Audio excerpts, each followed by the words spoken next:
go in that direction. It does mean that the goal lane is going to have a bit of difficulty, and you would usually want to keep your last pick on the red side for a more counter-based hero. But nowadays, the marksman hero pool is pretty narrow, so they're just going to go with it. I mean, talking about how right now Cambodia want to play it a little bit slow. The question is Indonesia going to allow it? Because so far right now, we do see some of the heroes picked from the Indonesia side. They be able to actually have that level 4 extension level to be able to actually just penetrate against the side of Team Cambodia. But the question is Cambodia, they need to slow down that pace and they'll be able to survive it out. And if that can be done here for their first round of the game, it could actually be able to have a really good fight between these two teams. But this is just us saying it on the cast. That again, welcome to the World Esports Championship 2025. This is our second series of the day for the Mlbb Women category. Indonesia versus Cambodia. This is going to be our upper bracket semi-finals. The winner of this best of 3 series will get a ticket directly to the upper bracket finals, one step away from qualifying to the final stage of the playoffs and guaranteeing a top 2 position. So that's going to be a very coveted place for them right now.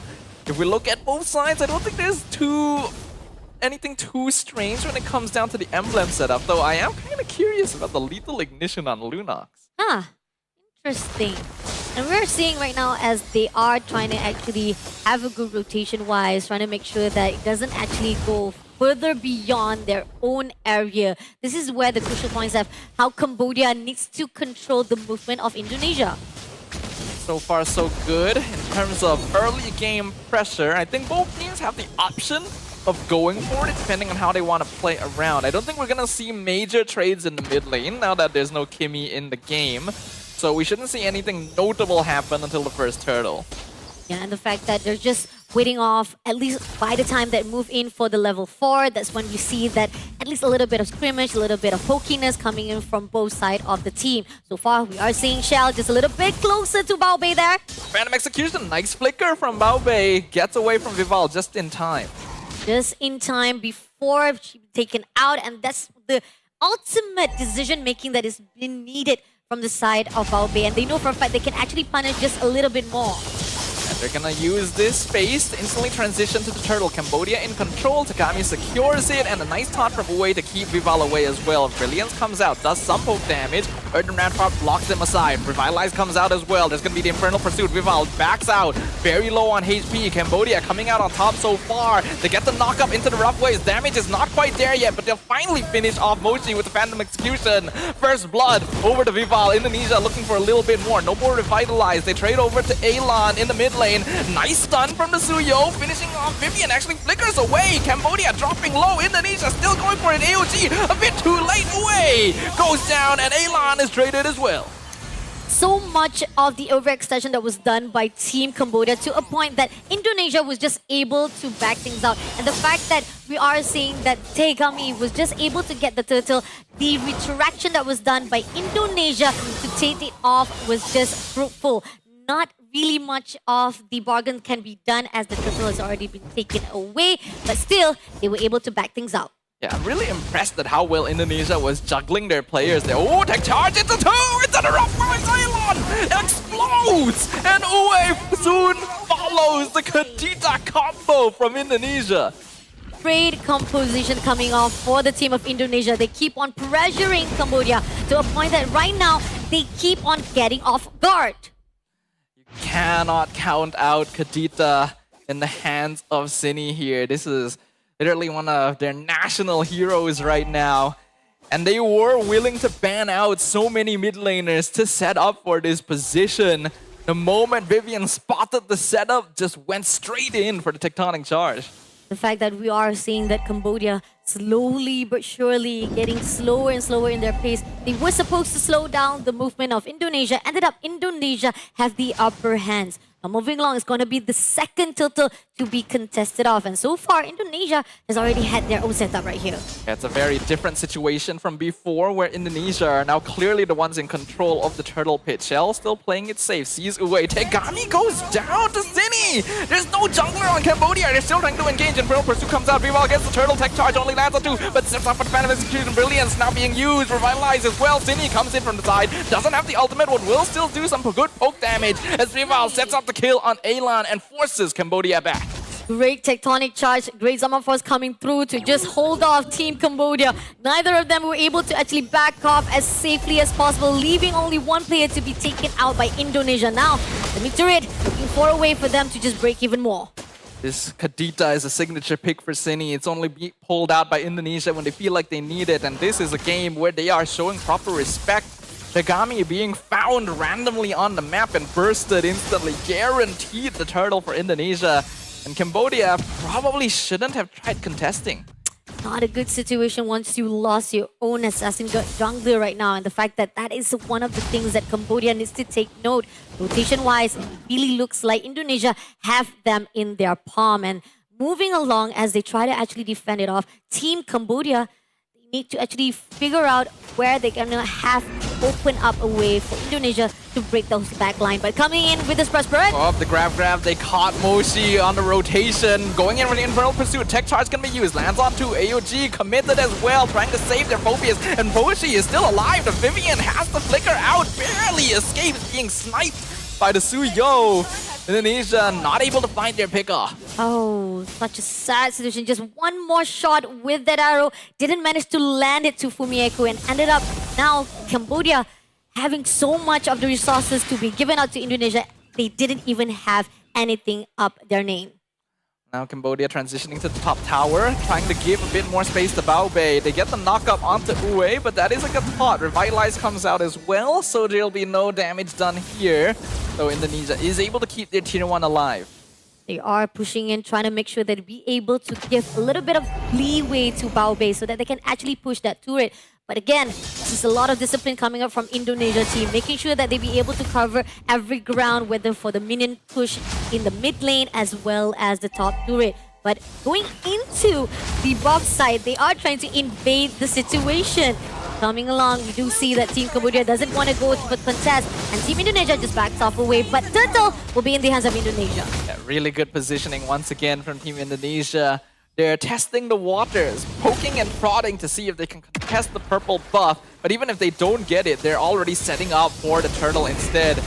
Moshi trying to engage here, but Indonesia is not giving them any space. Yeah, it seems that Mochi trying to find a target that maybe she can actually pull away, drag it, so that they can actually continue out with the follow-up. But here on out, Mochi overlooking to Zinni as well as Shell. Backs away very quickly, but here on out, zags into Zinni's side, but will be taken out and will be able to cover up with Fumieko on the side. Now a tech charge gonna be used though. Alan gonna be the target once again at this Grok, but the Earthen Rampart actually blocks Vivian herself out of position, and Tegami not gonna let that go. A kill goes to Cambodia. A little bit of overextension from the side of Vivian, but then again, it's not gonna be that much of the trade itself because it's just a little bit of small wins for the side of Cambodia itself. But then again, right here, Team Indonesia, they still have a great solid cover on the ground side of the turret from the middle as well as from the top, and the bottom has already been cleared out. So far, Indonesia still playing classic Indonesia, playing traditional game and very disciplined in their approach. Cambodia has been doing a good job of responding, but they've already been put quite behind thanks to those initial aggressive rotations. Right now, they're gonna need to focus hard on making sure Baobei keeps scaling. Let's see if they can be able to actually control out, setting up, coming out right here at the bottom lane with Ue right in front. But now, coming in, Moshi will be able to drag just a little bit there. Like a tech charge on the Baobei, the Ranger goes down, exploded, and the rough waves finds Ue as well. Moshi trying to buy time, Infernal Pursuit gonna finish off Vivian, but the backline has been dived, and Vival finds A-Line. It's a mega kill for the Lancelot. Phoebe still trying to buy as much time as possible with Infernal Pursuit, but the grab gonna pull the Phobias back. Tegami, the only survivor left on the side of Cambodia and Indonesia, not even gonna allow him to defend his tower. The two players been traded off, but still, at what cost with 4 players already been shut down. Only Tigami to be surviving, and this is going to be opening a lot of the turrets to be shut down even more by the Indonesia team. Great setup coming in with the AOG as well to just survive it out, but it's still not enough for them to sustain that damage that was done by Indonesia. You can see Indonesia really starting to ramp up now. Vival is 4-0 on this landslide. It's largely gone unpunished because of the lack of direct CC on Cambodia. And they're gonna go in for the rough ways once again. Cambodia just can't get anywhere close. It's a free lord for Vival.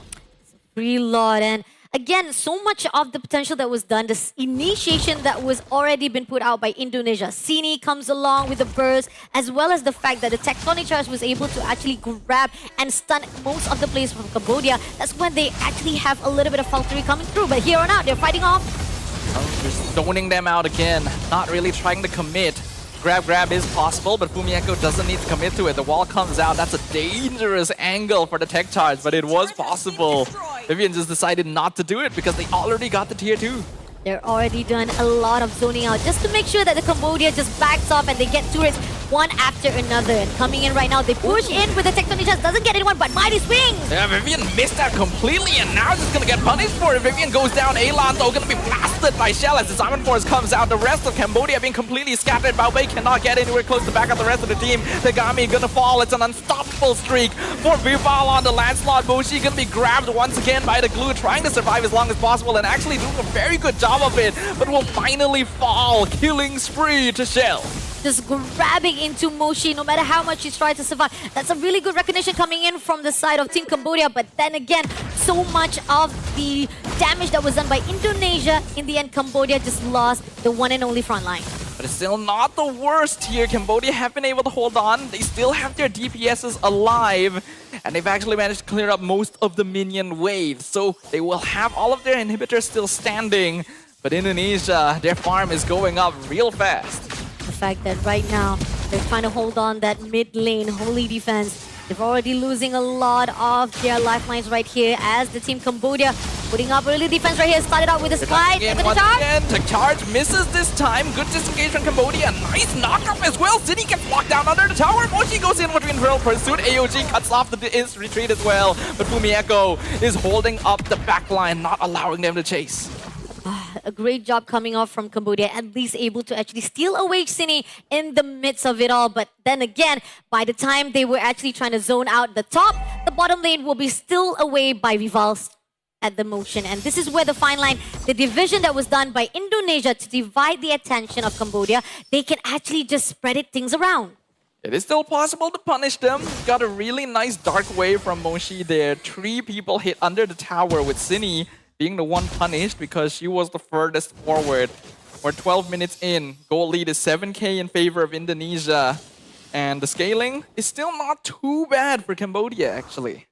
Scaling-wise, I feel like Cambodia still have a really good setup to defend-wise and to actually respond to every single initiation that was done by Indonesia. But somehow, Indonesia, the discipline that they've already portrayed here, shows how much they know when to back off, when to actually retreat, to not overcommit itself. And here on out, trying to actually grab a little bit to the side of Moshi, trying to actually zone it out so that people will have the time to actually get the Lord. The zoning is great. This is going to be free Lord again. Cambodia a bit too late to come, and now Moshi is out of position. We're going to try and back it off as well. Cambodia a bit scattered right now, and Indonesia trying to punish it. AOG used defensively, revitalize as well. Should get Baobei out of danger range, but Moshi not going to be quite as lucky. Grab on the Phobias once again. Locked down. Elan has to use the Brilliance, and Indonesia might continue chasing. Forces out the Flicker from the Lunox as well. No, this is not a good situation as the Lord marshalling, and even the fact that right now they're already putting out a target right here for the mid lane as the pushing, the minion wave comes through. They know for a fact this is a way for them to just punish even more the situation of Cambodia. Moshi is still dead for another 7 seconds. Wall comes out, forces the Flicker from Baobei, but is able to dodge away from Fumieko. Lord finally pushes in. Vival secures the tower up top. Zinni does take some poke damage. Hue trying to hold and drag the Lord away. Zinni jumps in, misses the rough waves, but they get the tech charge, and Baobei goes down. It's a mega kill. It's a double kill for Shell. Summon Force on the Harif going insane right now as the grab locks down Moshi once again. It's a triple for Shell, and that advents the end of game number 1 in favor